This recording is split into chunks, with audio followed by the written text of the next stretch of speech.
napakinggan nila'y ang ganitong saysay. Ng aking matatap na papupugutan, ang abang sinta ko nasa bilangguan, nagdapa sa yapak ng haring sukaban. Inihinging tawad ng luha at daing, ang kaniyang anak na mutiyakot giliw.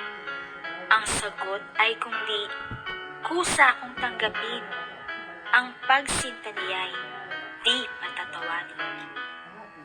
Ang di na balinong, matibay kong dibdib, ng suyo ng hari, bala at paghibig.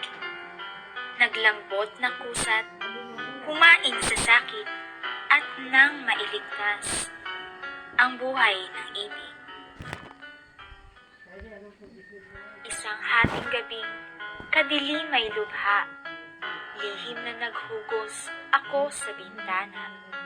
Walang kinasama, kung hindi ang nasang matuntun ang sinta kung nasa ang lupa. May ilan ng taon, ako'y naglagalag, na pinapalasyo ang bundok at gubat.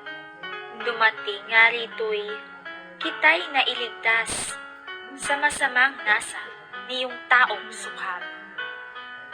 Salita'y nahinto sa biglang pagdating ng Duque Florante, Prinsipe Aladin, na pagkakilala sa boses ng giliw, ang gawin ng puso'y di napigil-pigil.